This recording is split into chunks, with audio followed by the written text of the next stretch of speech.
Pie in the Sky Media. This series contains adult language and descriptions of graphic violence throughout. Listener discretion is advised.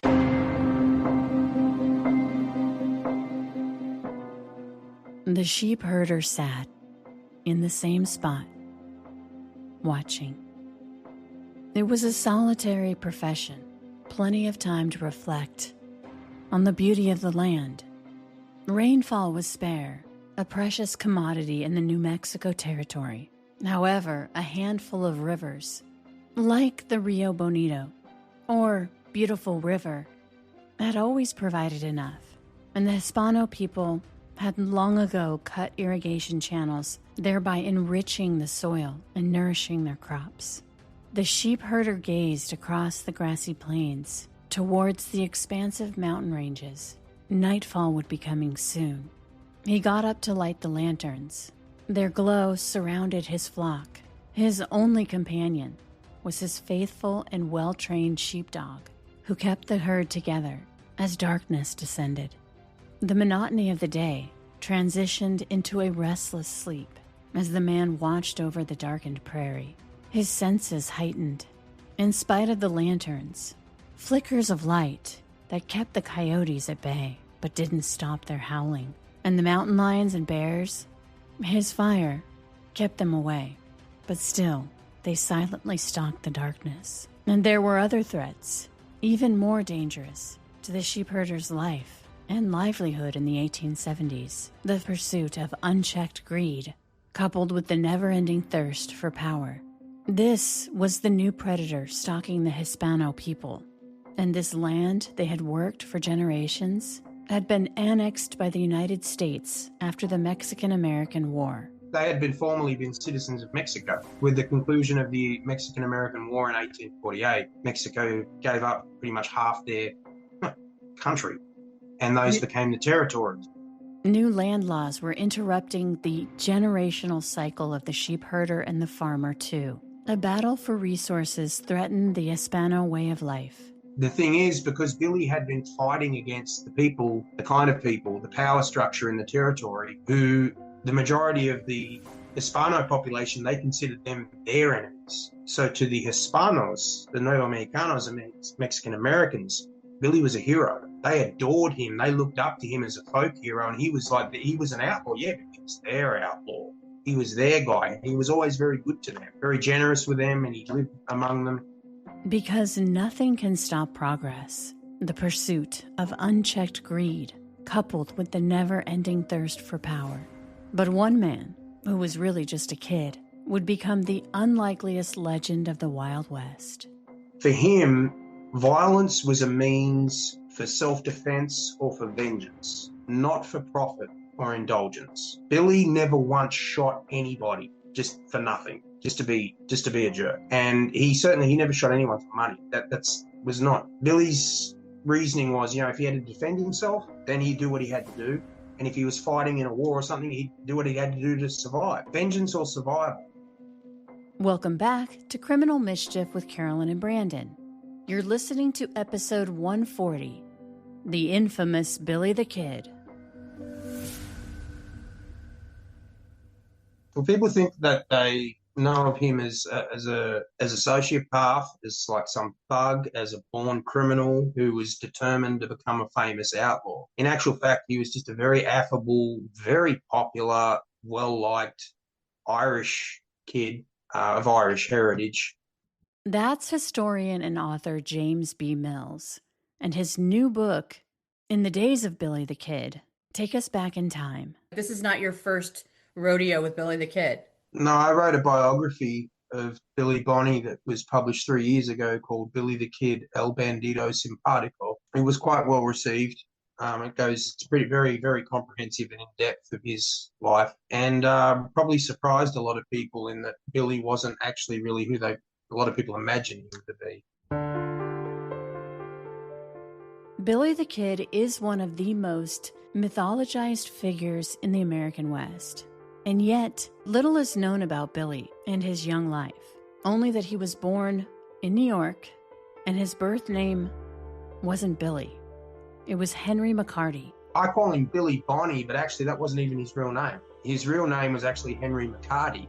That was his real name. William H. Bonnie was an alias that he took about 5 years before he died. It's believed Billy was born sometime in 1859. He was the eldest of 2 boys. His parents were Irish immigrants, and when Billy was little, his father died. His mother was Catherine McCarty, Irish woman. We don't know the name of his real father. We've got a few guesses. We don't know. According to one contemporary, his father died when he was 4. Billy's mother, Catherine, decided to move her family out west when Billy was about 10 years old. Catherine moved Henry McCarty, because that was his real name, and his brother Josie McCarty, moved to Indiana. They lived in Indiana for some years until they eventually arrived in Wichita, Kansas, moving further, into the western regions. Catherine met and married a man named Bill Antrim. He was a stagecoach driver who dreamed of becoming a prospector. Billy's new stepfather convinced his mother to move to New Mexico in 1873 to fulfill his dreams of striking it rich. He attended school in Silver City, New Mexico, and when he was about 14, his mother died. Catherine died. She died from tuberculosis. And his stepfather, while I would say he was a bad guy, he had come to New Mexico to get rich, not to look after a couple of orphans who weren't his own biological sons. And so Henry pretty much had to take care of himself. Despite the hardships, the loss of his father, and now his mother, Billy, even at the tender age of 14, never lost his ability to connect with others. According to those who knew him, he was a bit mischievous, but no more than any other young boy.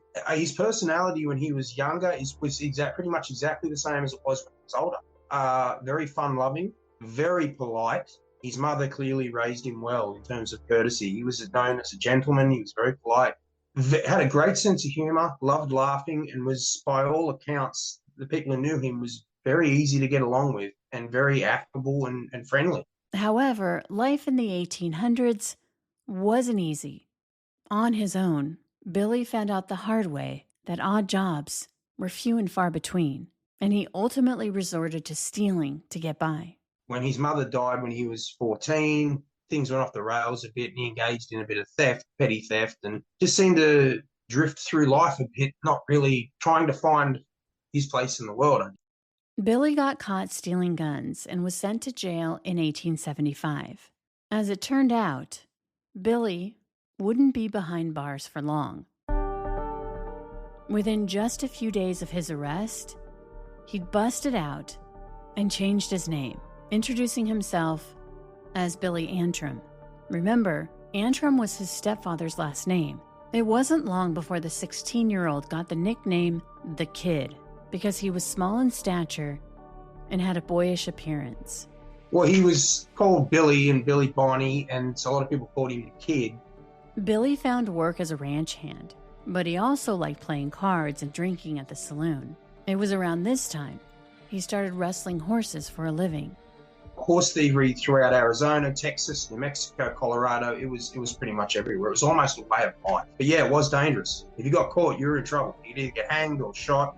But I guess in his eyes at the time, for a 15, 16-year-old orphan, it was a more dependable living than gambling, I guess. In 1876, the stakes for Billy intensified after a barroom brawl when he was just 16 years old with a local blacksmith had turned deadly. There was a man named Francis Cahill, much older than Billy, about the same size though, much more bulkier.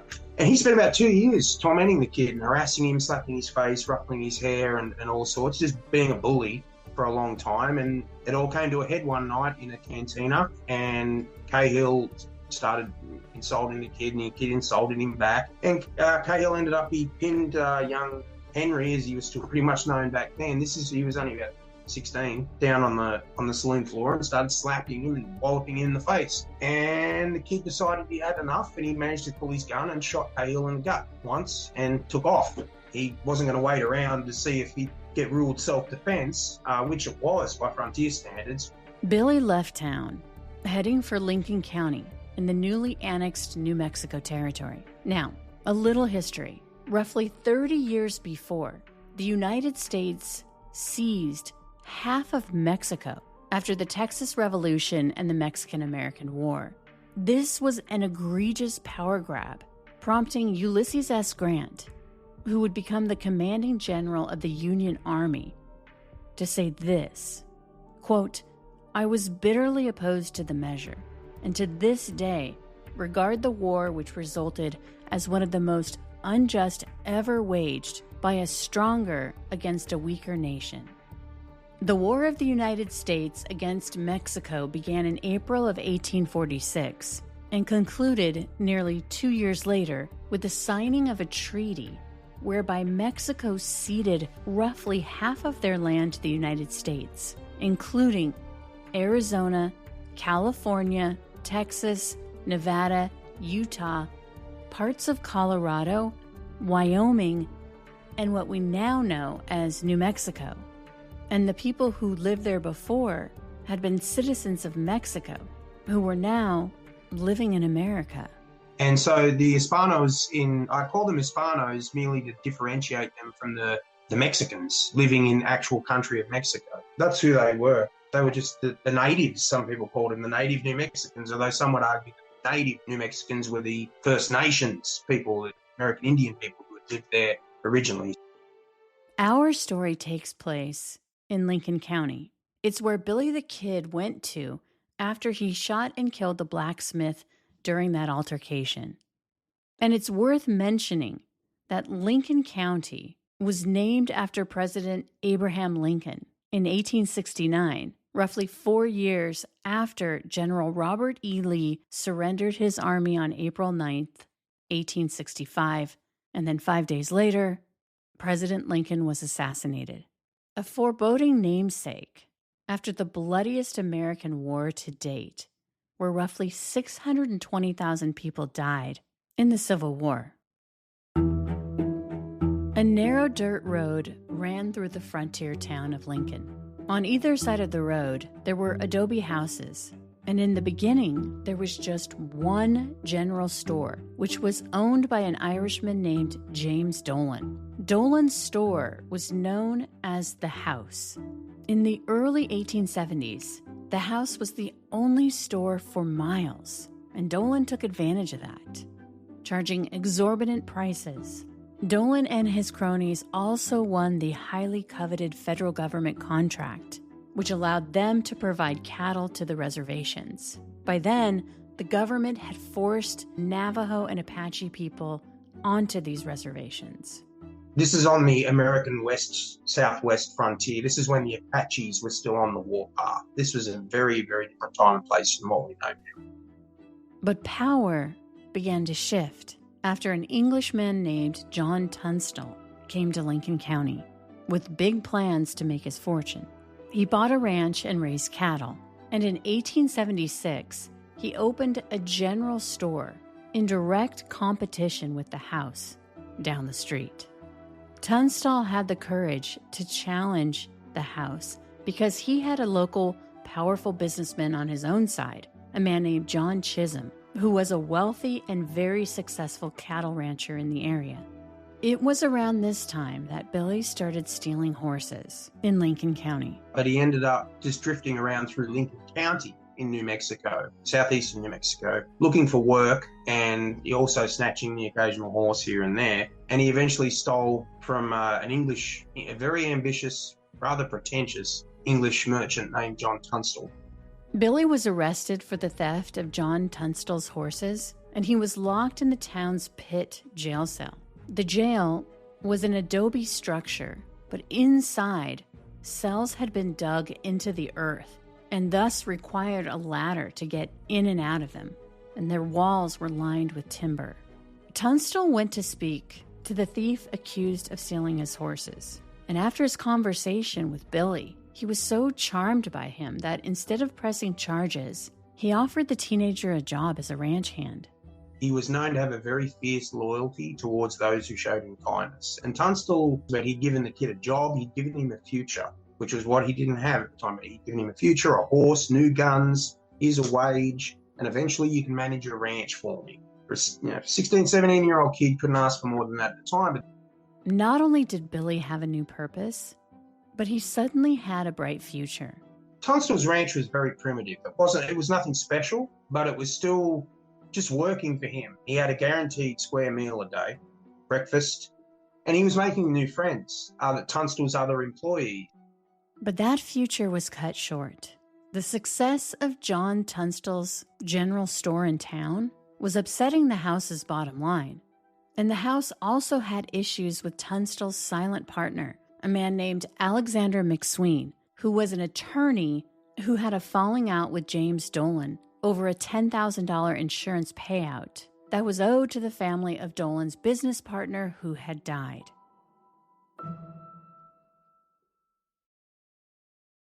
This Friday, Jamie Lee Curtis and Lindsay Lohan are back to switch things up in Disney's Freakier Friday. Totally, yes. It's an absolute riot. Woo! And the only movie that can be described as So much weirder than the last time. What last time? it's the frequel You ready? we've been waiting for. That absolutely slays. What deeply out of touch old person came up with that? You did. Wow. Don't miss the comedy event of the summer for all ages. Disney's Freakier Friday in theaters this Friday. Get tickets now. Rated PG. Parental guidance suggested. 2 years after Tunstall came to Lincoln to seek his fortune, a posse was being formed by the sheriff, who had convinced a judge to sign off on not only McSween's assets to be turned over to the house, but also included his business partner, John Tunstall's possessions as well. You see, allegations had been leveled against McSween that he'd misappropriated insurance proceeds after the death of James Dolan's business partner, and a warrant had been issued for his arrest. But the judge's orders had also lumped in Tunstall's assets, which was a mistake. These orders allowed the house to seize Tunstall's horses and cattle, which is why Tunstall hired men to protect him, including his then ranch hand, young Billy the Kid, who was an excellent shot. Tunstall and his men were driving his cattle and horses away from his ranch and to the town of Lincoln when Sheriff William Brady and his posse caught up with them.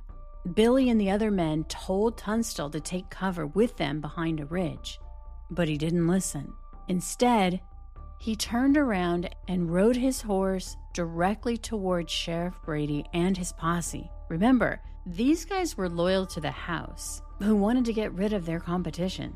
And the kid and them were driving horses up to Lincoln, and this big posse came up behind them, and the kid and the others all had the sense to spur their horses and charge. They were yelling at Tunstall, "Come, follow us, follow us." John Tunstall was an Englishman. He'd only been in the country itself, the America, for a few years. He was a little bit naive, and he rode towards the posse. As an English gentleman, Tunstall no doubt rode toward the posse, hoping for a détente, a moment to reason with the men. But as soon as Tunstall was in firing range, a member of the group aimed his gun and pulled the trigger. From the safety of the ridge, Billy the Kid could only watch in horror as a bullet ripped into Tunstall's chest, and he instantly dropped to the ground, where he fell on his stomach. And when the sheriff's posse rode up alongside Tunstall, lying on the ground, bleeding out, that's when one of the men shot him in the back.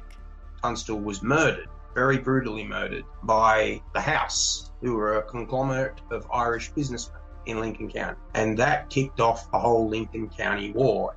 At Tunstall's funeral, Billy vowed to get revenge, saying, quote, "I'll get every son of a bitch who helped kill John if that's the last thing I do." As people said, Bonnie was very loyal to those who were kind to him. And when Tunstall was murdered, well, it wasn't just him. It was the other guys who had worked with Tunstall, and they were going to get payback. Problem was, the sheriff of Lincoln County at the time, William Brady, was a member of the House. He was a member of the Irish conglomerate. There's no definitive evidence to say that he was directly involved in John Tunstall's murder, but it's pretty clear he probably had a good idea of what was going to happen. And when it kind of, even if he condoned silence, the sheriff was less than upstanding, we'll say, at the time in Lincoln County. Billy the Kid and the rest of Tunstall's loyal men were deputized as lawmen by the town's justice of the peace to serve warrants and arrest all of those believed to be responsible for Tunstall's murder, including the sheriff himself, William Brady. Well, they were originally deputised by the Justice of the Peace after Tunstall's murder. So Billy the Kid, outlaw, was actually a lawman. He was Deputy William Bonney at that time. But from the beginning, there was a problem. When they went after the men who had murdered Tunstall, they couldn't hand him over to the sheriff because Brady would have just let him go. So they went to arrest Sheriff William Brady for Tunstall's murder, but were themselves arrested and jailed by the sheriff. Then they were stripped of their deputization. After Billy was released from jail, it became abundantly clear to him and his crew that in order to get justice for John Tunstall, they'd have to form their own posse, and they called themselves the Regulators.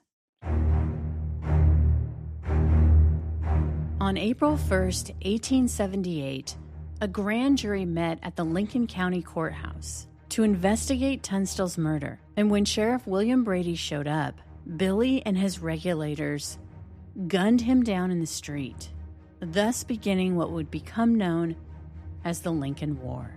This was a lawless time in Lincoln County, where both sides, the House, which was affiliated with James Dolan, and the Regulators, made up of men and Billy the Kid who were loyal to Tunstall, both factions skirted the law to exact their revenge on the others. Meanwhile, the law in town either looked the other way or actively participated in this bloodthirsty feud.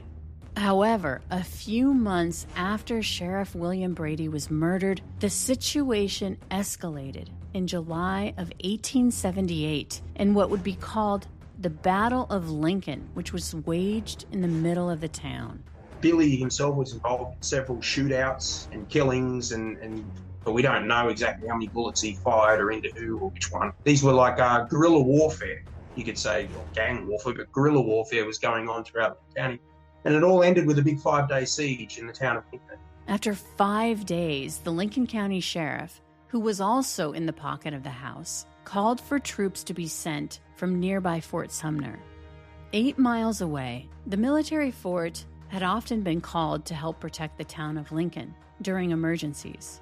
But when troops arrived, a large number of the Regulators, including Billy the Kid, were hunkered down inside McSween's adobe-style home. And pretty quickly it became clear whose side the soldiers were on, as they positioned a howitzer, a devastatingly effective artillery weapon, and aimed the cannon directly at the front door.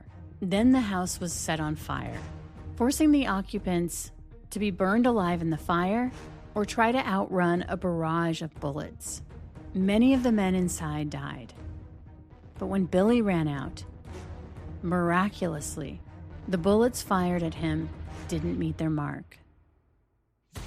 In which the McSween house was set on fire, and Billy and a handful of their guys managed to escape. Some others got shot. In February of 1879, Billy was tired of fighting and called a truce with the House. And yet, even after peace was struck between the Regulators and the House, that night another innocent person was murdered. And Billy was there. He witnessed the murder, but he wasn't involved in it. And the men who murdered the lawyer were the same guys who had pretty much been responsible for killing his former employer, Tunstall, his longtime enemies. This was at a peace meeting, finally to officially end the war in February 1879.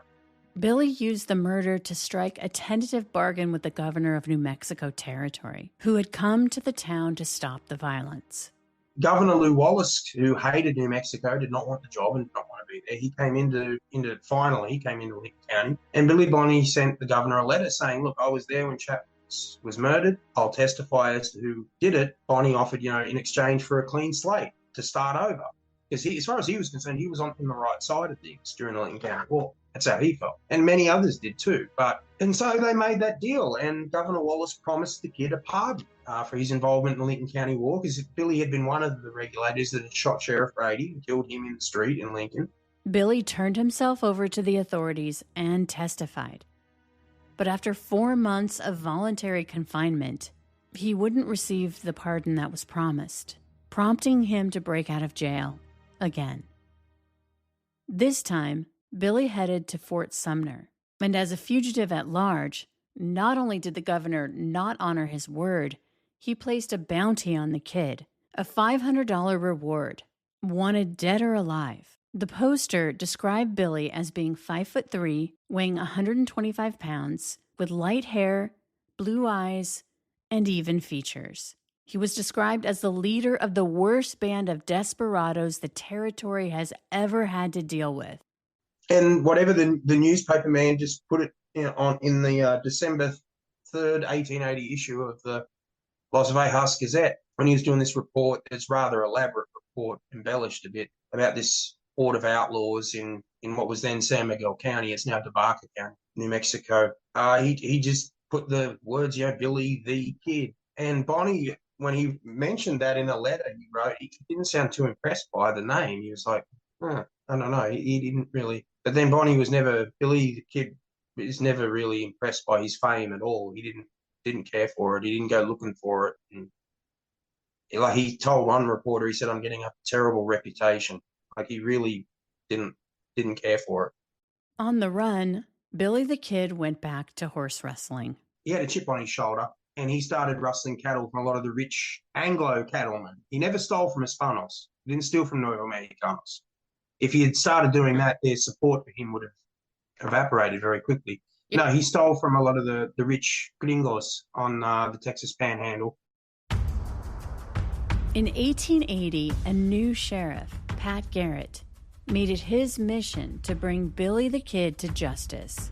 That's what brought the hammer down on him, because it wasn't so much, if Billy had been stealing from Mexicans, nobody would have cared. But he was stealing from rich Anglo cattlemen, and a lot of the Santa Fe Ring, who is the conglomerate of attorneys who pretty much ran the territory. Didn't matter who the governor was; they were pretty much running the show. They wanted the kid gone. They had been the financial backers of the guys that Billy fought against in the Lincoln County War. In December of 1880, the new Lincoln County Sheriff, Pat Garrett, and his posse captured Billy the Kid at one of his hideouts called Stinking Springs. By this time, Billy had become infamous, and after he was captured, his reputation continued to grow exponentially, grabbing headlines across the country and the world. Billy fueled these headlines with quotes like, quote, "People thought me bad before, but if I ever should get free, I'll let them know what bad means." Billy would be tried and convicted of the murder of Sheriff William Braden, and a judge would sentence the 21-year-old to death, saying to Billy that he would hang by the neck until he was, quote, dead, dead, dead. And again, according to legend, Billy's response to the judge was that he could, quote, go to hell, hell, hell. This dialogue titillated the now legions of readers anxious to learn every detail about the cold-blooded killer, Billy the Kid. Billy was no saint, but they did exaggerate his exploits quite a bit, and they created a superstar. He got the nickname Billy the Kid from a newspaper in December 1880, which was 7 months before he was killed. He was only known to the world as Billy the Kid for the last 7 months of his life. And once Billy was arrested and jailed, his notoriety continued to grow. Why do you think they chose him as the outlaw that they wanted to? The name. He'd been involved in the Lincoln County War, but I think it's the name, Billy the Kid. It's a perfect name for an outlaw. It's so catchy. It rolls off the tongue. And that played a huge part in it. The other part was John Chisholm and some of the power players in Lincoln. They wanted Billy gone, but I think a lot of it was just the name. And it was crazy. He went, in the space of less than a month, he went from being nobody outside of New Mexico had ever really heard of him. But then why would they? He was just another rustler, just another pistol-packing rustler who gambled and whatever. There were 1,000 like him. And in the space of 1 month, December 1880, at the start of the month, he was first called Billy the Kid. By the end of the month, he was a national celebrity. There were newspapers in New York writing up often very embellished stories of this outlaw in New Mexico, Billy the Kid. In less than a month. It was crazy. It happened so fast. And the funny thing was, they asked Billy what he thought of his fame while he was in the Santa Fe jail after Pat Garrett captured him. And he said, I don't see any money. That's what Billy said. He said, I don't see any money, which was true. There wasn't any money in it for him, but there's been money in it for a lot of other people in the 140 years since. But what sealed Billy the Kid's fate as a Wild West legend was his epic jailbreak on April 28, 1881. Billy had sweet-talked a guard into letting him out of his cell so he could use the outhouse. On the way back in, Billy enacted his escape from the Lincoln County Courthouse, which was the single most spectacular jailbreak in American frontier history. Nobody ever escaped jail like that before or since. Bonnie was being kept in the Lincoln County Courthouse, but he was being kept under very close guard. And there were two guards. One of the guards was James W. Bell, who was actually a fugitive himself at the time. He had fled bonds from Texas for his involvement in the murder of a farmer, and he became a lawman. That's how the West was. Then the other deputy that was guarding Billy was Bob Ollinger, and him and the kid absolutely hated one another. Bob Ollinger was a full-blown psychopath. Pat Garrett even later said that he was afraid to sleep around Bob Ollinger because he was afraid that Ollinger would shoot him in his sleep. But he was a lawman too. This is how it was in the West. You could rob across the American West, Southwest, especially at that time. You could rob banks and be an outlaw and murder people in one territory, then go to another territory and be the sheriff. His two guards were guarding him, and Bob Ollinger took these other prisoners over to a restaurant for supper, leaving Bonnie alone with James W. Bell, his guard. Well, apparently Billy asked to be escorted outside of the privy. They went back into the courthouse. Bang! Billy got a hold of Bell's gun. We don't know exactly how for sure. He shot Bell. Well, he told Bell actually to put his hands up. He didn't want to kill Bell. But Bell ran. Bonnie was going to do what he felt he had to do. Bang! Put a bullet through Bell. And then he grabbed Bob Ollinger's shotgun. This is all while he's still in, cuffs and chains, which the leg shackles on. And Bob Ollinger, of course, heard the shot from the restaurant, came running right into the line of fire, and Bonnie was up in the window. Supposedly, he said, "Hello, Bob," boom, and shot Ollinger with his own shotgun, killed him on the spot. He then spent about an hour trying to get the chains off his leg. He eventually decided he tied the chains, and he would sort that out later. And he got on a mail clerk's horse, county clerk's horse, Billy Burt. He shook hands with everybody.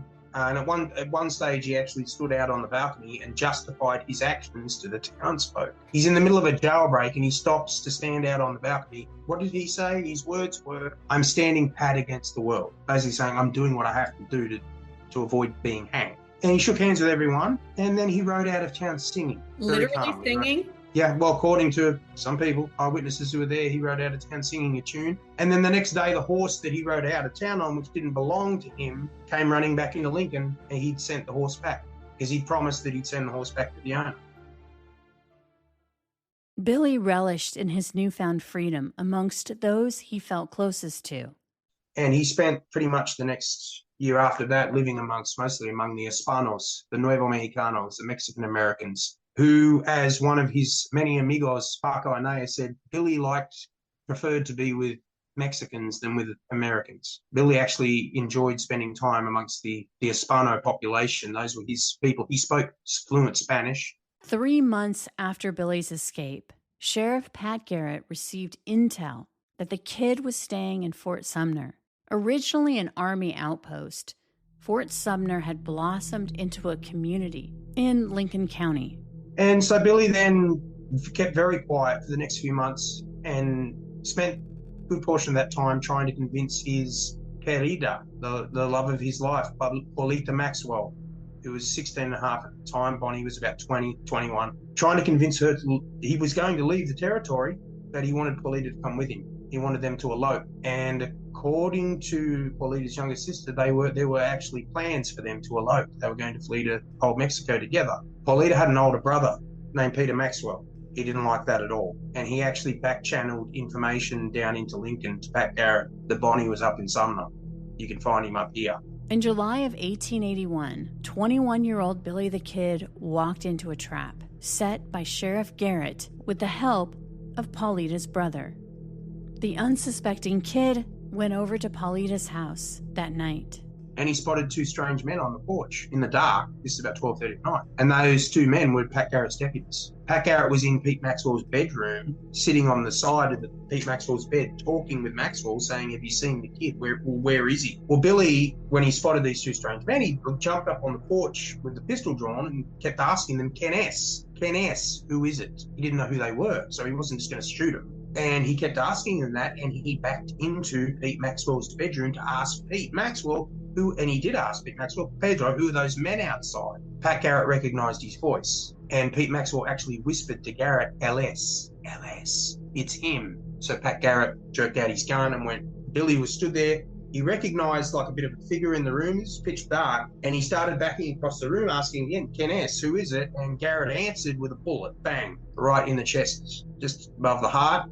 He fired another shot that went wide, and Billy fell forward onto the floor of the Maxwell bedroom and died within about 30 seconds.